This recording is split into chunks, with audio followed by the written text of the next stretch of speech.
ये आप तमाम चीज़ों के जवाब में कह रहे हैं कि फिर इमरान खान ने ये किया, और रिलायंस आपकी इस चीज़ के ऊपर है कि Imran Khan was an honest man, a sincere man, और उनकी एक सर्टन कन्विक्शन थी, और उस कन्विक्शन पे उन्होंने फैसले किए अगेंस्ट करप्शन, जी। Against nepotism and all that.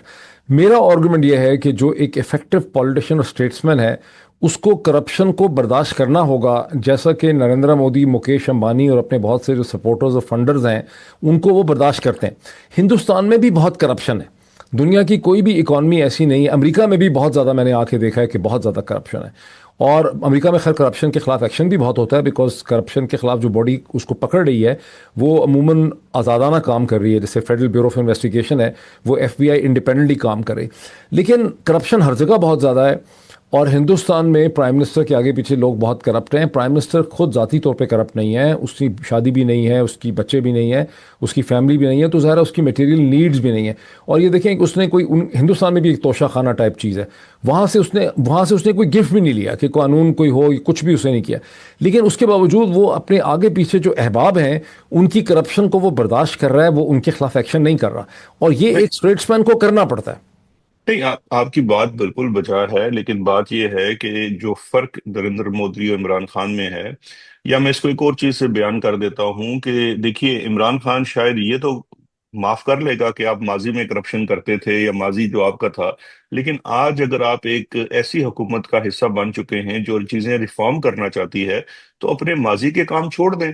हाल ही में ना इमरान खान ने अपने साथ के लोगों को उनके माजी के किसी जुर्म के लिए तो नहीं अलग किया ना, उनके हालिया जुर्म के लिए। मिसाल के तौर पे जो शुगर का मामला था, वो ऐसे नहीं हुआ कि कोई विच हंट के ऊपर चले गए। शुगर का शदीद क्राइसिस 2 साल हमारे हुकूमतों में पैदा हुआ, और खान साहब ने कहा कि नहीं, इसकी एक थॉरो इन्वेस्टिगेशन होनी चाहिए, ये मामला क्या है। जब मामला खोला तो पता लगा कि अपने ही साथी जो है उनका हिस्सा सबसे ज्यादा है, 20% उनका शेयर है।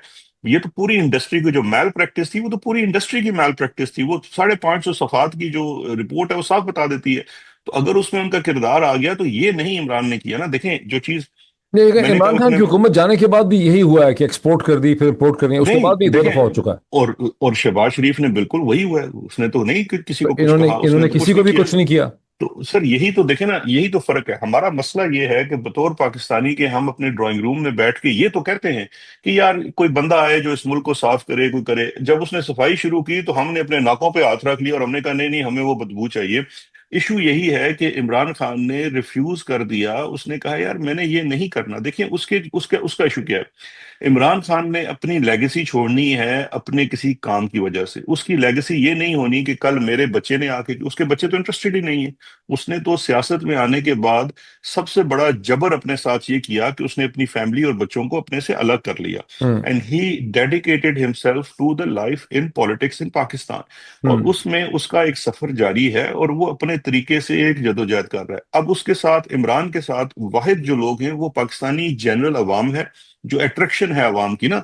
देखें आज इतना जुल्म, जितना ताकतवर आसिम मुनीर है, हम्म। पाकिस्तान की हिस्ट्री में कोई डिक्टेटर इतना ताकतवर नहीं रहा होगा। इतना जालिम, मतलब ताकत इज डिफरेंट नहीं, इशू, ये तो जालिम बहुत हाँ, ज्यादा है ना। नहीं नहीं, ताकत जुल्म के साथ जुड़ी हुई है ना। देखिए आज मुझे बताइए, आज क्या फौज के अंदर ये पोजीशन नहीं है कि कोई अफसर सोच भी नहीं सकता? बोलना तो दूर की बात है ना, सोचने के ऊपर भी इस वक्त जो है वो आपके यहाँ से तारे उतार दिए जाते ये हैं, देखिए, इतना ताकत का ज्यादा। जहां तक ताल्लुक है ना, जनरल जिया के पास बड़ी ताकत इसलिए थी कि वो अफगानिस्तान की जंग लड़ रहे थे और वो बड़े इनएबिटेबल थे, तो उनके पीछे पूरा मगरब खड़ा हुआ था। लेकिन जनरल जिया ने भुट्टो के साथ बहुत ज्यादती जुल्म किया, उन्होंने भुट्टो का कत्ल किया उन्होंने।